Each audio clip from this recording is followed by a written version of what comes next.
এবং আমাদের যে লোকাল কিছু কনসেপ্ট আছে এই ডিগ্রেডেশন থেকে কিভাবে আমরা উদ্ধার পেতে পারি সেই বিষয়গুলো আমরা আজকে জানবো। আমাদের যেটা ফিশ হ্যাবিটেট, এটা কিন্তু আমাদের ওপেন ওয়াটার নিয়ে আমরা আলোচনা করব। যেহেতু আমাদের এখানে ফিশারিজ ম্যানেজমেন্টের মধ্যে ওপেন ওয়াটারটাই আমরা ডিল করছি, অ্যাকোয়াকালচারের বিষয়টা এখানে আসবে না। এখানে প্রথমে আমরা fresh water and fish habitat এটা নিয়ে আলোচনা করি। অবশ্যই এটা ফ্রেশ ওয়াটারে হবে, কারণ মেরিনে নিয়ে আমরা আলোচনা করবো না, আমাদের যেহেতু ইনল্যান্ড নিয়ে আমাদের আলোচনা করতে হবে। এখানে প্রথমে আমরা জানবো হ্যাবিটেট কি। ফিশ হ্যাবিটেটের মধ্যে প্রথমে তো হ্যাবিটেট জানতে হবে, তাই না? হ্যাবিটেট কি? হ্যাবিটেট হলো একটা ন্যাচারাল এনভায়রনমেন্ট যেখানে একটা অর্গানিজম বসবাস করে। কারণ বসবাস করে বলতে গেলে ওখানে তার ঘুমানো, খাওয়া, থাকা, প্রস্রাব, পায়খানা সবই বুঝাবে। তার মানে একটা নির্দিষ্ট এনভায়রনমেন্ট যেখানে একটা অর্গানিজম বাস করে সেটাকে আমরা হ্যাবিটেট বলে থাকি।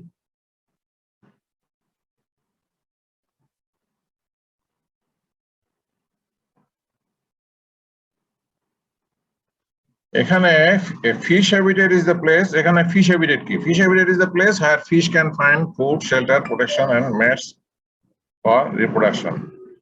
তাহলে এখানে আমরা আগে যেটা বললাম হ্যাবিটেট, হ্যাবিটেট হলো যে অর্গানিজম যেখানে বসবাস করে এটাই হলো হ্যাবিটেট। আর এখানে হলো যে অর্গানিজমের মধ্যে যে ফিশ, ফিশ যেখানে বসবাস করে, যেখানে সে খাবার খায়, যেখানে সে শেল্টার নেয়, হ্যাঁ, যেখানে সে রিপ্রোডাকশন করে, সেটাকে আমরা বলবো fish habitat. It is characterized by both physical and biological features. এই হ্যাবিটেটে আবার দুইটা ক্যাটেগরি আছে, একটা হচ্ছে ফিজিক্যাল, একটা বায়োলজিক্যাল। এখানে ফিজিক্যালের মধ্যে আছে কি? ফিজিক্যালের মধ্যে আমাদের আছে ওয়াটার, টেম্পারেচার, তারপরে intensity, light intensity, salinity, turbidity, এগুলো হলো ফিজিক্যাল ফ্যাক্টর। আর বায়োটিক ফ্যাক্টরের মধ্যে কি কি থাকবে? Biotic factor includes availability of food and the presence or absence of predators. এখানে খাদ্য দ্রব্য যেটা থাকবে সেটা থাকবে বায়োটিকের মধ্যে, যেটা হলো লিভিং ফুড আর কি। আর হচ্ছে যে তোমাদের প্রিডেটরস নাও থাকতে পারে, থাকতেও পারে। এগুলো হলো biological biotic factor. Biotic factor হচ্ছে অন্যান্য অ্যানিমেল যেগুলো আছে, অন্যান্য অর্গানিজম যেটা থাকবে এটাই হলো বায়োটিক ফ্যাক্টর। আর হলো ফিজিক্যাল ফ্যাক্টর হলো লাইট, টেম্পারেচার, ওয়াটার, পিএইচ, এগুলো হলো ফিজিক্যাল ফ্যাক্টর। স্যার ফিজিক্যাল ফ্যাক্টরটা কি স্যার অ্যাবায়োটিক ফ্যাক্টরও? হ্যাঁ হ্যাঁ, ফিজিক্যাল আর অ্যাবায়োটিক তো সেম। হ্যাঁ, এরপরে ফিজিক্যালটাকে আমরা অ্যাবায়োটিক বলতে পারি, আর হলো যে একটা হলো বায়োটিক। ঠিক আছে? জি মোটামুটি ক্লিয়ার? তাহলে হ্যাবিটেট, ফিশ হ্যাবিটেট, এই দুটো জিনিস আমরা জানলাম।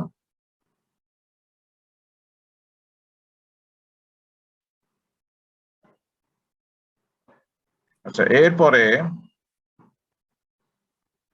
ফিশ হ্যাবিটেট, ফিশেস, তোমাদেরকে দেখতে অসুবিধা হচ্ছে? বড় করবো নাকি আরো? আচ্ছা, fishes live in virtually all aquatic habitats. Different species of fish are adapted for different habitats. এখানে আসলে অ্যাকোয়াটিক হ্যাবিটেট তো অবশ্যই হইতে হবে মাছের জন্য, তাই না? এখানে যে অ্যাকোয়াটিক হ্যাবিটেটের মধ্যে দেখা যাচ্ছে যে বিভিন্ন ধরনের অ্যাকোয়াটিক এনভায়রনমেন্ট আছে। কিছু আছে রকি এনভায়রনমেন্ট, কিছু আছে হলো যে কোরাল রিফ যেখানে আছে, সেখানে নদী যেখানে ফ্লো আছে, কারেন্ট আছে, ওয়াটার ফ্লো আছে, নদী অথবা স্ট্রিম, তারপরে লেক, পন্ড। আবার এদিকে যদি আমরা সির কথা চিন্তা করি সেটার ক্ষেত্রেও এই ধরনের বিভিন্ন ধরনের কিন্তু হ্যাবিটেট আছে অ্যাকোয়াটিক হ্যাবিটেট, ভিন্ন ভিন্ন ক্ষেত্রে। যেমন ফ্লাড প্লেনের ক্ষেত্রে একরকম, নদীর ক্ষেত্রে আর এক রকম, আবার এদিকে স্যালাইন জোনের ক্ষেত্রে একরকম, আবার যেখানে ইচুয়ারিন জোন সেখানে একরকম, আবার যেখানে রকি জোন, যেখানে পাহাড়ি এলাকায় হিলি রিজন, সেখানে একরকম। এরকম বিভিন্ন ধরনের অ্যাকোয়াটিক এনভায়রনমেন্ট। কিন্তু আমাদের ফিশও কিন্তু ওইভাবে তারাও কিন্তু যে যে স্পেসিসের ফিশ সেই স্পেসিস কিন্তু ওইভাবে অভ্যস্ত, ঠিক আছে। যেটা হলো কোরাল রিফের যেগুলো ফিশ, সেটা হলো কোরাল এনভায়রনমেন্টেই তার জন্য ফেভারেবল, সে ওখানেই ওটাই হলো তার মেইন হ্যাবিটেট। আবার যেখানে নদীর মাছ, যেখানে ওয়াটার কারেন্ট আছে, ওয়াটার ফ্লো আছে, সেখানে নদীর মাছের সেখানেই হলো তার proper environment, proper aquatic environment. আবার যদি বিলের কথা চিন্তা করি আমরা, বিলের মাছ, হ্যাঁ, বিলের মাছ সাধারণত বিলের পানিতে স্ট্যাগন্যান্ট হয়, হয়তো বর্ষাকালে কিছু ফ্লো থাকে, কিন্তু অন্যান্য সময় বালির পানিতে স্ট্যাগন্যান্ট থাকে। তো সেখানকার পরিবেশ একরকম, তো সেখানকার যেগুলো মাছ সেটাও কিন্তু তারা ওই পরিবেশের সাথে অভ্যস্ত। আবার যদি স্যালাইন ওয়াটার কথা বলি, ব্র্যাকিশ ওয়াটারের কথা বলি, সব ক্ষেত্রেই একই রকম, তাই না? তাহলে এখানে ভিন্ন ভিন্ন পরিবেশে ভিন্ন ভিন্ন প্রজাতির মাছ এখানে থাকে, কিন্তু ডিফারেন্ট পরিবেশে থাকতে পারে, কিন্তু সেটার জন্য আবার ডিফারেন্ট স্পেসিস আছে, মানে একই স্পেসিস কিন্তু ডিফারেন্ট এনভায়রনমেন্টে থাকে না, ন্যাচারালি থাকে না। আচ্ছা, আমাদের এই হ্যাবিটেট নিয়ে আলোচনা করতে গিয়ে আমাদের এই যে হ্যাবিটেটের কথা বলে একটা এনভায়রনমেন্ট, এটা অবশ্যই ন্যাচারাল হইতে হবে। আমরা যদি অ্যাকোয়ারিয়ামের কথা চিন্তা করি, অ্যাকোয়ারিয়ামও কিন্তু একটা হ্যাবিটেট, যেখানে মাছ, অ্যাকোয়ারিয়াম ফিশ গুলো যেখানে থাকে, কিন্তু সেখানে কিন্তু এই এনভায়রনমেন্টটা কিন্তু ন্যাচারাল এনভায়রনমেন্ট না, এটা আমাদের খেয়াল করতে হবে। কারণ অ্যাকোয়ারিয়ামের যে এনভায়রনমেন্ট সেটা কিন্তু ক্রিয়েটেড, আমরা যেভাবে এনভায়রনমেন্ট তৈরি করে রাখছি, অ্যাকোয়ারিয়ামের এনভায়রনমেন্ট ঠিক সেই রকমই হবে। আমরা পানি যেরকম দিয়ে রাখছি সেখানে হবে, অক্সিজেনেশনের ব্যবস্থা থাকলে অক্সিজেন সেরকম থাকবে, ফুড আমরা দিয়ে থাকলে সে ফুড পাবে, রাইট? হ্যাঁ, এবং আমাদের আরো কিছু আর্টিফিশিয়াল এনভায়রনমেন্ট সেখানে তৈরি করা হয়, ম্যানিপুলেশন করা হয়, সেটার জন্য এটা কিন্তু হিউম্যান ক্রিয়েটেড, এটাকে আমরা ন্যাচারাল বলতে পারি না। আচ্ছা, তাহলে আমরা হ্যাবিটেট, ফিশ হ্যাবিটেট জানলাম। এখন আসি স্যার, হ্যাবিটেট। হ্যাঁ, বলো, কেউ স্যার কিছু বলছো? হ্যাবিটেট কি তাহলে স্যার হ্যাঁ, হ্যাবিটেট হ্যাঁ, কি তাহলে আর্টিফিশিয়াল হতে পারে, তাই না স্যার? হ্যাঁ, আর্টিফিশিয়ালি যেটা আমরা ক্রিয়েট করি আর কি, হ্যাঁ, সেটা হতে পারে, কিন্তু ন্যাচারাল এনভায়রনমেন্ট কিন্তু সেটা না। হ্যাঁ, সেটা জি কিন্তু স্যার। ন্যাচারাল এনভায়রনমেন্ট নয়। কিছু কিছু ক্ষেত্রে যেমন আমরা চৌবাচ্চাতে এখন যেগুলো আমরা বায়োফ্লক করছি আর কি, এটা কিন্তু আসলে ন্যাচারাল হ্যাবিটেট বলা যাবে না মাছের, তাই না? কারণ এখানে সবকিছু হলো আমাদের ম্যানিপুলেটেড। এখানে আমরা পানি দিচ্ছি, অক্সিজেন দিচ্ছি, এবং সেখানে আমরা কি দিচ্ছি, আমাদের এখানে যে ন্যাচারাল যে ব্যাকটেরিয়া প্লাঙ্কটন তৈরি হচ্ছে সেগুলো কিন্তু এখানে এমনি এমনি তৈরি হয় না, তাই না? সেখানে একটা এনভায়রনমেন্ট তৈরি করতে হচ্ছে, অনেকগুলো বিষয় জি সেখানে স্যার। ইনভলভ। সেটাকে আমরা ন্যাচারাল বলতে পারি না, আমরা যেভাবে তৈরি করবো সেখানে সেইভাবে তারা ওইভাবে থাকবে। আচ্ছা, হ্যাবিটেট ডিগ্রেডেশন। এখন ডিগ্রেডেশন কি আমরা জানি, যে ডিগ্রেডেশন হলে যে পর্যায়ক্রমে যে আমাদের যে অবক্ষয় যেটা হচ্ছে আর কি, হ্যাঁ, সেটাকে আমরা ডিগ্রেডেশন বলতেছি। এখানে আমাদের আসলে হ্যাবিটেট ডিগ্রেডেশন হচ্ছে কিনা সেটা আমাদের আগে জানতে হবে। হ্যাঁ, যে আমাদের যে আগে যে হ্যাবিটেট ছিল 80-এর দশকে কিংবা তারও আগে, 60-এর দশকে, হ্যাঁ, অথবা তারও আগে যে হ্যাবিটেট ছিল, সেই ন্যাচারাল হ্যাবিটেট কিন্তু এখন আর নাই। সেখান থেকে আমরা অনেকখানি আমাদের পরিবর্তন হয়েছে, হ্যাঁ, আমাদের ডিগ্রেডেড হয়েছে। আগে যেমন ন্যাচারাল এনভায়রনমেন্টে প্রচুর মাছ পাওয়া যেত, আমরাও ছোটকালে দেখেছি, সেখানে মাছের কোনো অভাব ছিল না। নদী, নালা, খাল, বিল, ধান ক্ষেত, হ্যাঁ, অ্যাভেলেবল মাছ ছিল, কখনো মাছ কিনে খেতে হতো না। যে যখন ইচ্ছা মাছ সেখানে ন্যাচারাল এনভায়রনমেন্ট থেকে, ওয়াইল্ড সোর্স থেকে মাছ আহরণ করে খেত, প্রতিদিন খেত। হ্যাঁ, বিভিন্ন ধরনের বা বিভিন্ন ভাবে তারা মাছ সেখান থেকে শিকার করতো, এবং শুধু জেলে না, সব ধরনের, যাদেরকে আমরা সাবসিস্টেন্ট ফিশারম্যান বলে থাকি, যে একেবারে যারা মানে অবসরকালীন সময় দেখতে যায়, হ্যাঁ, মাছ ধরতে গেছে কোনো না কোনো একটা ইকুইপমেন্ট নিয়ে। সেইটা সেই ধরনের কিন্তু পরিবেশ আগে অতীতে ছিল, এখন যেটা আর নাই। এখন কিন্তু মাছ ন্যাচারাল এনভায়রনমেন্টে বলতে গেলে পাওয়াই যায় না। নদী, নালা, খাল, বিল এগুলোতে খুব দুর্লভ হয়ে গেছে মাছ। পেতে গেলে অনেক পরিশ্রম করতে হয়, অনেক সময় নষ্ট করতে হয়, অনেক কষ্ট করতে হয়, অনেক এফোর্ট দিতে হয়। হ্যাঁ, আর এখন যে মাছ আমরা পাচ্ছি সেটা হলো ম্যাক্সিমাম সাথে অ্যাকোয়াকালচারের মাছ, যার জন্য আমাদের যে ডাটা, সেই ডাটা যেটা বলছে যে 80-র দশকে যেটা ম্যাক্সিমাম হারভেস্ট ছিল ক্যাপচার থেকে, সেখানে এখন কি হয়ে গেছে, উল্টা হয়ে গেছে। এখন আমাদের কালচার থেকে ম্যাক্সিমাম আমরা প্রোডাকশনটা পাচ্ছি। তার কারণ হলো যে আমাদের নেচারে সেই প্রোডাকশন আর এখন আর নাই। তো এটা কি কারণে হয়েছে, যে হ্যাবিটেট ডিগ্রেডেশনের কারণে হয়েছে। হ্যাবিটেট ডিগ্রেডেশন জিনিসটা কি সেটা আমরা আগে দেখি। যে many aquatic habitats of Bangladesh are now highly degraded and incapable of maintaining ecological functions. Habitat degradation has been identified as the major cause that results from malfunctioning of ecosystem processes, and half of the species loss is directly related to the degradation of habitat.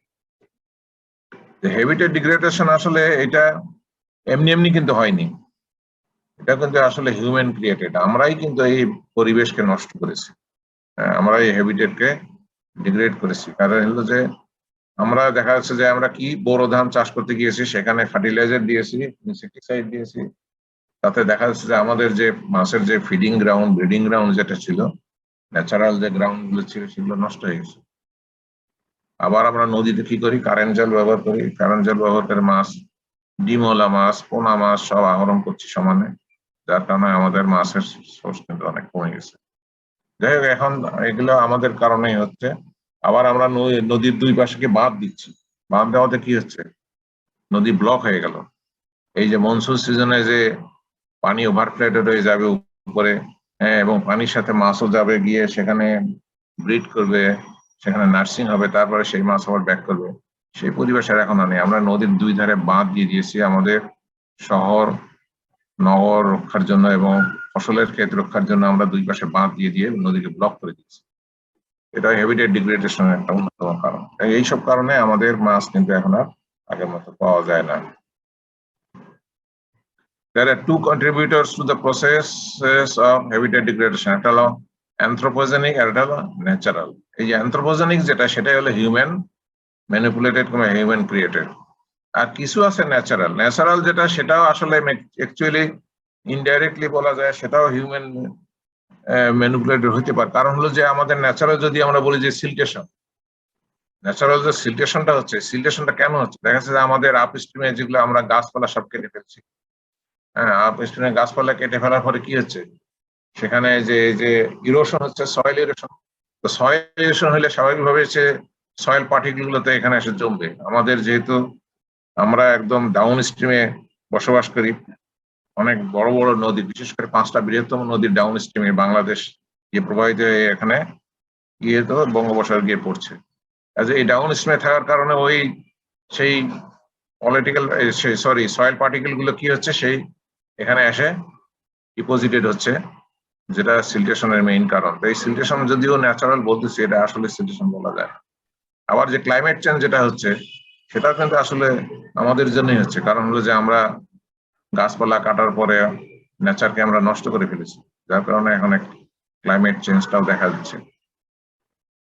দেখা যাচ্ছে যে অনেক সময় খরা হচ্ছে বেশি, অনেক সময় আবার বৃষ্টি হচ্ছে বেশি, বন্যা হচ্ছে অনুপযুক্ত সময়, যেখানে যখন হওয়া দরকার তখন হচ্ছে না। সেটা এখানে অ্যানথ্রোপোজেনিক এবং ন্যাচারাল বলা হচ্ছে, এই দুই ভাগে এটা হ্যাবিটেট ডিগ্রেডেশন হয়। Human intervention in ecosystem degradation is more extreme in Bangladesh. এই যে হিউম্যান ইন্টারভেনশনটা এখানে ম্যাক্সিমাম বাংলাদেশের ক্ষেত্রে। The severity of loss is more evident in freshwater systems, thereby negatively impacting the livelihoods of people dependent upon ecosystem integrity and natural productivity of the freshwater system. এখানে যেহেতু এখানে fresh ওয়াটারের যে সিস্টেমটা, সেটা কিন্তু আসলে অনেক লস হয়ে গেছে। লস তো হবে, স্বাভাবিক, আমাদের কারণে হয়েছে। হ্যাঁ, যেটার কারণে আমাদের কি হচ্ছে, যে ইকোসিস্টেমে যারা ইকোসিস্টেমের উপর ডিপেন্ডেন্ট, যেগুলো মানুষ, সে মানুষগুলো লাইভলিহুড এখানে ক্ষতিগ্রস্ত হচ্ছে, এবং সেই সাথে প্রোডাক্টিভিটিও আমাদের ক্ষতিগ্রস্ত হয়েছে। কারণ আমাদের ক্যাপচার থেকে যেখানে আমরা অনেক বেশি মাছ পেতাম, সেখানে এখন ক্যাপচার থেকে আমরা অনেক কম মাছ পাচ্ছি। Causes of fish habitat degradation, কি কি কারণে হতে পারে, সেটা কয়েকটা কারণ এখানে উল্লেখ করা হয়েছে। তার মধ্যে একটা আছে সিল ডিপোজিশন ইন ওয়াটারওয়েজ, আমি যেটা বললাম যে সিল্টেশন। তারপর dam construction for both hydroelectric and irrigation systems. এই যে ড্যাম কনস্ট্রাকশন হাইড্রোইলেকট্রিক কারণে আমাদের একটা ড্যাম হয়েছে, সেটা হলো কর্ণফুলী। হ্যাঁ, কর্ণফুলী নদীতে যেটা করা হয়েছে কাপ্তাই, হাইড্রোইলেকট্রিক কারণে। এবং অবশ্য ওয়ার্ল্ড এর বিভিন্ন জায়গায়, বিশেষ করে ইন্ডিয়াতেও, নেপালেও এরকম অনেক বাঁধ আছে যে হাইড্রোইলেকট্রিক কারণে আর কি ড্যাম। কিন্তু আমাদের ম্যাক্সিমাম সব বাঁধ দেওয়া হয়েছে প্রায় ইরিগেশন স্কিমের কারণে। হ্যাঁ, শুধু হাইড্রোইলেকট্রিকের জন্য একটাই বাঁধ, সেটা হলো কাপ্তাই কর্ণফুলী নদী। এরপর হলো এনভায়রনমেন্ট ফর ফ্লাড প্রোটেকশন। এই যে ফ্লাড প্রোটেকশনের জন্য আমরা নদীর দুই ধার ব্লক করে দিয়েছি। Encroachment and reclamation. হ্যাঁ, এনক্রোচমেন্ট মানে আমাদের সেই আগে যে বিলগুলো ছিল সেগুলোকে এখন কি করতেছি আমরা, ধান খেতে কনভার্ট করে দিচ্ছি। হ্যাঁ, সব জায়গায় দেখা যাচ্ছে যে ধান খেতে হচ্ছে। নগরায়ন করার জন্য কি করতেছি আমরা, ফ্লাড প্লেন গুলোকে ভরাট করে ফেলছি। ঢাকার চতুর্দিকে যে ফ্লাড প্লেন ছিল এখন আর খুঁজে পাওয়া যাবে না, সব ভরাট হয়ে গেছে, সব হাউজিং এ চলে গেছে। এই জিনিসটা আসলে আমাদের এই হ্যাবিটেট ডিগ্রেডেশনের মেইন কারণ। The conversion of aquatic habitats into agricultural land, যেটা আমি আগে আলোচনা করলাম যে হ্যাঁ, আমাদের অনেক বিল, হাওর বাওর, এগুলো কিন্তু এখন এগ্রিকালচারাল ল্যান্ডে কনভার্ট হয়ে গেছে। ইন্ট্রোডাকশন অফ এক্সোটিক স্পেসিস, এটা একটা কারণ। আমাদের প্রোডাকশন বাড়ানোর জন্য আমরা বাইরে থেকে কিছু এক্সোটিক স্পেসিস নিয়ে আসছি, যেটার কারণে আমাদের ইন্ডিজিনাস স্পেসিস ক্ষতি হয়েছে এবং আমাদের হ্যাবিটেটও কিছু ক্ষতি হয়েছে। কারণ যেগুলো এই যে কমন কার্প কিংবা মিরর কার্প, এই মাছগুলো দেখা যাচ্ছে যে আমাদের এই যে পুকুরে রাখা হয়েছে সেই পুকুরের পাড় গুলোকে নষ্ট করে দিয়েছে। তো এটা হলো আমাদের একটা মূল কারণ। আনকন্ট্রোল হারভেস্ট, এটা আসলে আমরা যেহেতু আমাদের মাছ যখন কমে গেছে তখন আমরা যেভাবে পারি সেভাবে আমরা মাছ ধরা শুরু করছি। আমাদের জনসংখ্যা আগের তুলনায় অনেক বেড়ে গেছে। 80-র দশকে জনসংখ্যা যা ছিল তার থেকে এখন কয়েক গুণ জনসংখ্যা বেড়ে গেছে, যার কারণে আমাদের হারভেস্টিং এর পরিমাণে বাড়ছে। এই জন্য আমরা আনকন্ট্রোল হারভেস্ট করতে আমাদের বাধ্য হতে হয়েছে। এরপরে ওয়াটার পলিউশন, তো ওয়াটার পলিউশন তো আছেই, যেহেতু আমাদের নগরায়ন, শিল্পায়ন যত বাড়বে এবং ওয়াটার পলিউশন তত বাড়ছে, এবং এগ্রিকালচারাল ফিল্ডে আমরা যে ইউজ করছি ফার্টিলাইজার, ইনসেকটিসাইড, সেগুলো তো ওয়াশ আউট হয়ে আমাদের এই অ্যাকোয়াটিক হ্যাবিটেটে চলে আসতেছে, ন্যাচারাল এনভায়রনমেন্টে। সেটা ওয়াটার পলিউশনের মেইন কারণ। আর হিউম্যান পপুলেশনের বাড়ার কারণে আসলে হিউম্যানস যে ওয়াস্ট, সেই ওয়াস্ট গুলো তো গিয়ে ওই পানিতেই পড়ে। সেটা একটা মেইন কারণ। Water sir pollution, encroachment and রিক্লেমেশনটা কি স্যার? এনক্রোচমেন্ট হচ্ছে একটা, ওই এনক্রোচমেন্ট হচ্ছে যে দখল, মানে এই যে আমরা এই যে করতেছি, আমরা বিল, পুকুর ভরাট করে আমরা যে নগরায়ন করতেছি কিংবা ইন্ডাস্ট্রি করতেছি, ঠিক আছে, আমরা এটাকে হচ্ছে এনক্রোচমেন্ট। আর রিক্লেমেশন হচ্ছে যে কনভার্ট করা, মানে আমাদের কি করা হচ্ছে যে যেহেতু আমাদের যে ওই পুকুরটাকে আমরা কিভাবে করতেছি, আমরা হাউজিং এ দিয়ে দিচ্ছি, ওখানে ভরাট করে, তখন এখানে কি হচ্ছে, হাউজিং হয়ে যাচ্ছে। হ্যাঁ, রিক্লেমেশন, ঠিক আছে, এনক্রোচমেন্ট এন্ড রিক্লেমেশন মানে পরিবর্তন আর কি। আচ্ছা, এই হলো মোটামুটি আমাদের causes of fish habitat degradation, main কারণ আর কি। আচ্ছা, রেস্টোরেশন অফ ফিশ হ্যাবিটেট, তাহলে আমরা কিভাবে এগুলোকে রেস্টোর করব, যেটা ডিগ্রেড হয়ে গেছে সেটাকে কিভাবে রেস্টোর করা যাবে? একটা হলো যে fish friendly engineering in construction, for example Manu river fish pass program in north eastern Bangladesh. এখানে ইঞ্জিনিয়ারিং কনস্ট্রাকশন যেখানে আছে, এই যে স্লুজ গেটস গুলো যেখানে আছে, যেখানে এনভায়রনমেন্ট আছে, যেখানে ড্যাম আছে, বাঁধ আছে, সেখানে আমরা এই ফিশ ফ্রেন্ডলি ইঞ্জিনিয়ারিং কনস্ট্রাকশন, মানে কি, এখানে ফিশ পাস, হ্যাঁ, এখানে ফিশ পাস আমরা একটা স্ট্রাকচার করতে পারি, যেটা দিয়ে মাছ আমাদের অবাধে প্রবেশ করতে পারবে, ঢুকতে পারবে। এই ধরনের একটা প্রজেক্ট আছে মনু নদীতে, বগুড়ায় মনু নদীতে এই ধরনের একটা প্রজেক্ট আছে, যেখানে ফিশ পাস ইউজ করা হয়েছে মাছের অবাধ প্রবেশের জন্য। ইঞ্জিনিয়ারিং কন্ট্রোল অ্যান্ড রেগুলেশন, এখানে আসলে আমাদের যে বাঁধ গুলো দেওয়া হয়েছে সেখানে ইঞ্জিনিয়ারিং কন্ট্রোল এবং রেগুলেশন থাকতে হবে, মানে যেটা স্লুজ গেট আমাদের তৈরি করতে পারি, সেই স্লুজ গুলোকে আমরা ঠিকভাবে রেগুলেট করতে পারি, যাতে আমাদের মাছের কোনো সমস্যা হয়, মাছ যখন মাইগ্রেট করা দরকার তখন যদি আমরা গেটগুলোকে খুলে দিতে পারি, তাহলে মাছ তখন ইজিলি মাইগ্রেট করতে পারবে ফ্ল্যাট প্লেনে, আবার ফ্ল্যাট প্লেন থেকে ব্যাক করতে পারবে। এই ধরনের সুযোগ দিতে হবে, সেটা ধরনের স্ট্রাকচার আমাদের করতে হবে। Preservation and control of natural environment, এখানে প্রিজার্ভেশন বলতে যে প্রিজার্ভেশন আমরা সাধারণত এখন যেটা করতেছি স্যাংচুয়ারি ম্যানেজমেন্ট, এই স্যাংচুয়ারির মাধ্যমে কিন্তু আমরা কি করতেছি, মাছের প্রজাতিগুলোকে প্রিজার্ভ করতে পারছি। এবং কন্ট্রোল অফ ন্যাচারাল এনভায়রনমেন্ট, এই ন্যাচারাল এনভায়রনমেন্ট কিছুটা আমরা কন্ট্রোলে নিয়ে আসতে পারি, করলে তাহলে ফিশ হ্যাবিটেটটা রিস্টোর হবে আর কি। এবার creation and conservation of formal protected areas, কিছু কিছু প্রোটেক্টেড এরিয়া আমাদেরকে আগে চিহ্নিত করতে হবে, করার পরে সেখানে নিষিদ্ধ করে দিতে হবে মাছ ধরা, তাই না? তাহলে পরে আমাদের এই হ্যাবিটেট কিছুটা সংরক্ষণ হবে।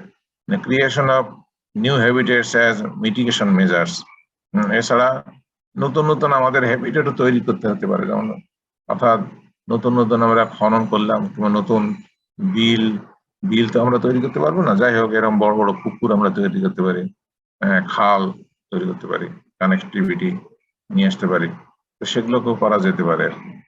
Removal of existing dams from certain water courses, এবং কিছু কিছু জায়গা থেকে আমাদের বাঁধগুলোকে সরিয়ে ফেলতে হবে যাতে মাছ অবাধে চলাফেরা করার সুযোগ পায়।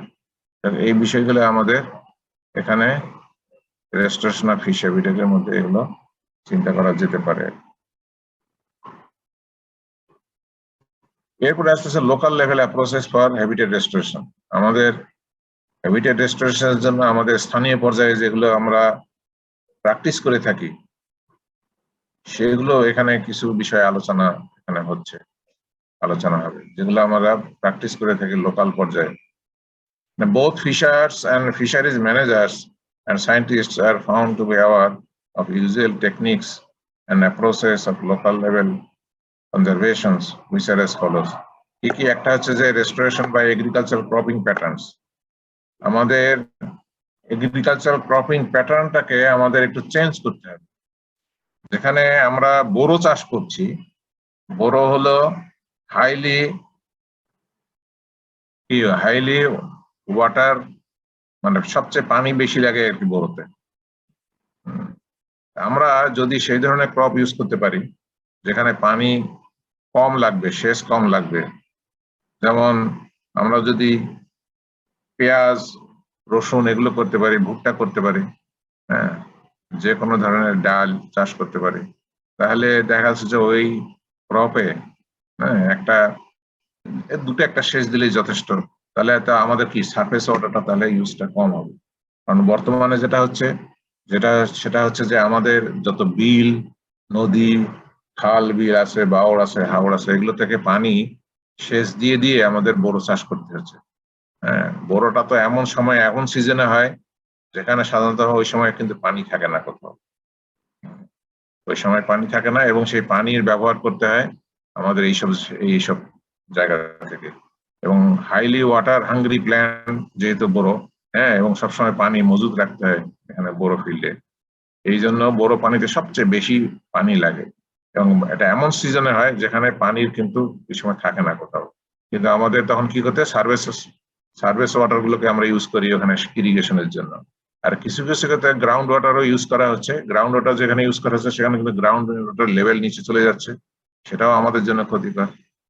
আবার এদিকে সার্ভিস ওয়াটার যখন ইউজ হচ্ছে তখনও মাছের ফিশ হ্যাবিটেট ক্ষতিগ্রস্ত হচ্ছে, সেটাও আমাদের জন্য ক্ষতিকর। এই জন্য এগ্রিকালচার ক্রপিং প্যাটার্নটাকে চেঞ্জ করতে হবে। যেসব জায়গায় আমাদের ওয়াটার সোর্স নাই সেখানে আমাদের কি করতে হবে, যে ওয়াটার লেস হাঙ্গ্রি যেগুলো প্ল্যান্ট আছে, যেমন পেঁয়াজ, রসুন, যেখানে দুটো একটা সেচ দিলে এবং সেচ দেওয়ার দরকার হয় না, সরিষা, এই ধরনের তখন প্ল্যান্ট গুলোকে, আমাদের ক্রপ গুলোকে সেখানে দিতে হবে।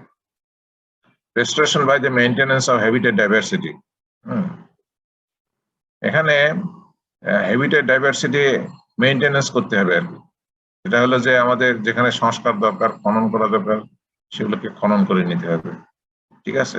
যেখানে কানেক্টিভিটি দরকার সেখানে কানেক্টিভিটি নিয়ে আসতে হবে, তার মানে মেইনটেনেন্স দরকার। Restoration by maintenance of connectivity, এখানে আবার কানেক্টিভিটির কথা বলা আছে যে bridges for fish movement, excavation of a silted canal, আর fishers friendly measures for restoration of fish habitats.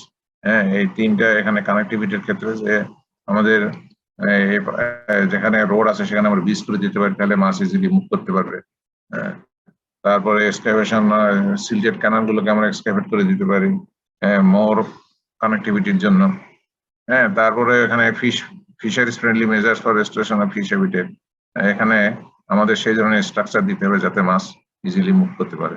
Restoration by the use of sanctuaries, কাটা কুয়া স্যাংচুয়ারিজ, এই লাস্টেরটা হলো মেইন ইম্পর্টেন্ট জিনিস, সেটা হলো স্যাংচুয়ারি। স্যাংচুয়ারি অর্থাৎ কাটা বা কুয়া স্যাংচুয়ারি, যেটা আমাদের আগে যেটা করা হয়েছিল অতীত থেকে যেটা হয়ে আসছে, সেটা হলো আমরা কি করতাম, নদীর যে গভীর জায়গা সেখানে আমরা কাটা হিসাবে আমরা এখানে মাছকে সংরক্ষণ করতাম। সেটা অবশ্য আমরা মাছকে আমরা রাখতাম কিসের জন্য, হারভেস্ট করার জন্য। এটা কিন্তু আসলে মাছকে কনজার্ভ করার জন্য না, মেইনলি আমাদের যেটা ছিল প্রথম দিকে সেটা হলো এখানে হারভেস্ট করার জন্য এই কাটা সেঞ্চুরি করা হইতো।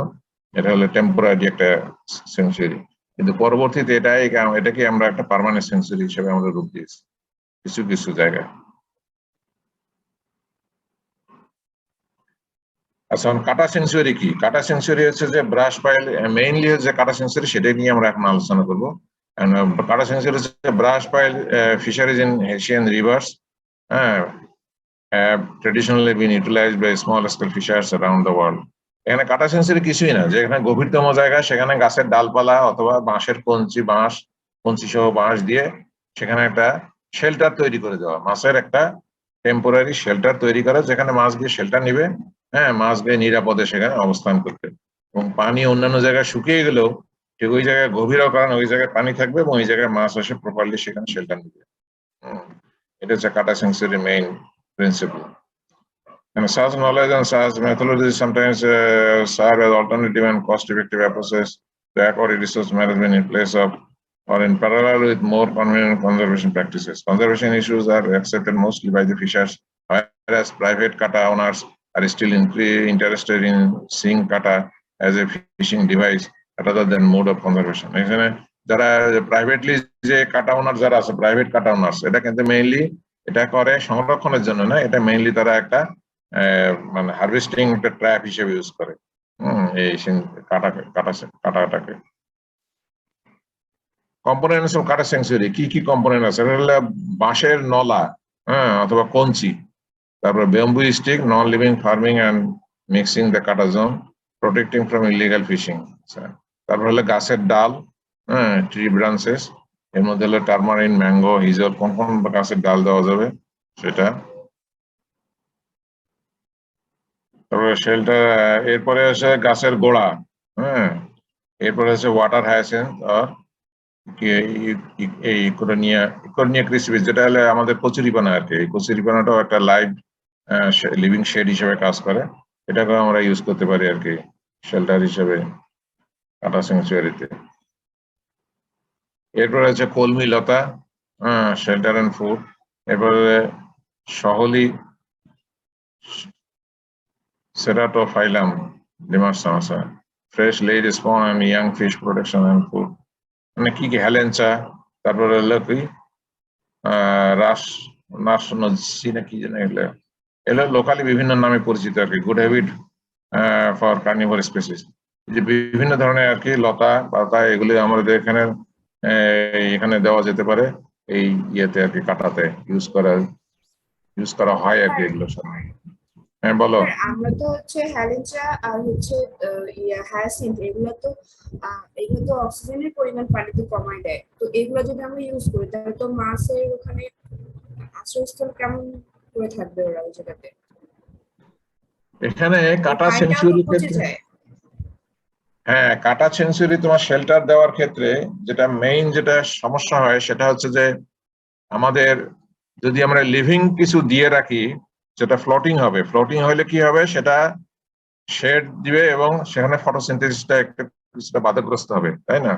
কিন্তু আমাদের যেহেতু ওখানে মাছ শেল্টারের জন্য এগুলো দেওয়া হয়, আর অন্যান্য জায়গা তো ওপেন থাকবে, যেখানে অন্যান্য জায়গায় ওপেন থাকবে সেখানে তো আর ফটোসিনথেসিসের প্রবলেম হচ্ছে না। শুধু যে জায়গাটা কাটা দেওয়া হচ্ছে ওই জায়গাটাতে এইগুলো আর কি মাছের শেল্টারের জন্য এগুলো দেওয়া হয়, যাতে ওখানে মাছ পর্যাপ্ত পরিমাণে খাবার খেতে পারে এবং শেল্টার নিতে পারে। এই জন্য এটা হলো যেখানে যেমন যেটা দরকার, সব জায়গায় যে সব জিনিস দেওয়া যাবে এমন কোনো না, এটা ওখানে উপযোগিতার উপর নির্ভর করে এখানেও দেওয়া যেতে পারে, ঠিক আছে। আর যেখানে যদি ওখানে ফটোসিনথেসিস যদি প্রবলেম হয়, যেখানে ফুড প্রোডাকশনে যদি প্রবলেম হয় মাছের, তাহলে সেক্ষেত্রে আমরা এগুলো দিব না, তখন আমরা বাঁশের কঞ্চি জাতীয় জিনিস দিব, তাই না, এই ধরনের জিনিস দিব, যেখানে যেটা প্রযোজ্য আর কি।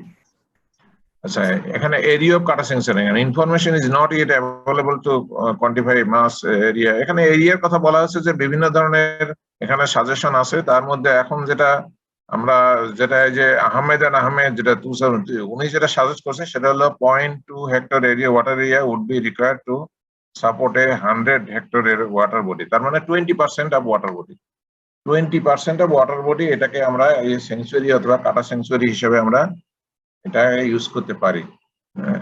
20% অফ ওয়াটার বডি, যে কোনো ওয়াটার বডি 20%, এটা এখানে আহমেদ সাজেস্ট করেছে আর কি। অবশ্য এটাও মানে সেই ওয়াটার বডির উপরে নির্ভর করে, যে যেখানে যেটা প্রযোজ্য সেখানে যদি বেশি এরিয়া ধরে করা যায়, কোনো ক্ষতিগ্রস্ত না হয় অন্য কারো, তাহলে বেশি এরিয়া ধরে করা যেতে পারে।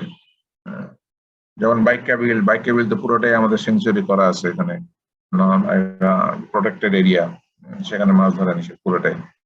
এইরকম আর কি করা যেতে পারে যেখানে সুযোগ আছে, সুবিধা আছে। এই হলো মোটামুটি আমাদের আলোচনা। এর মধ্যে তোমাদের আর কারো যদি কোনো প্রশ্ন থাকে জিজ্ঞেস করতে পারো এই হ্যাবিটেট ডিগ্রেডেশন বিষয় নিয়ে আর কি। কথা আপনি বলছিলেন না যেটা ফিশ পাস প্রোগ্রাম, যেটা বগুড়াতে যেটা হয়, ওটা কি স্লুইস গেটের মতোই? হ্যাঁ, স্লুইস গেটের এটা একটা ভিন্ন স্ট্রাকচার আর কি। এটা ঠিক ওইভাবে পানি নিয়ন্ত্রণ করা যায় না, তবে পানি এটা দিয়ে পাস হয় এবং সেই সাথে মাছও পাস হয়। এটা আমাদের কিছু কিছু জায়গায় এটা করা হয়েছে, এই ফিশ পাস কিংবা ফিশ রেগুলেটর এগুলো বানানো হয়েছে কিছু কিছু জায়গায়, যাতে মাছ ইজিলি প্রবেশ করতে পারে। আর কারো কোনো কোশ্চেন আছে?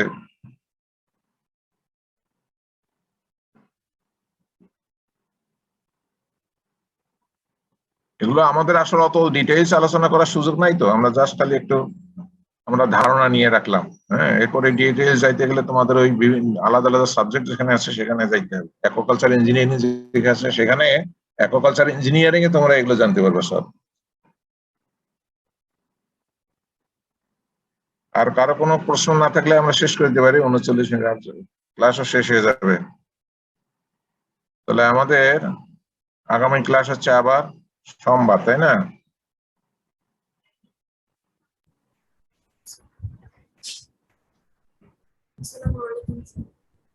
তো ঠিক আছে, তোমাদের সবাইকে অশেষ ধন্যবাদ আজকে ক্লাসে অ্যাটেন্ড করার জন্য। স্যার আসসালামু আলাইকুম। ওয়ালাইকুম আসসালাম। আসসালামু আলাইকুম। ওয়ালাইকুম আসসালাম, সবাই ভালো থাকো। ওয়ালাইকুম আসসালাম।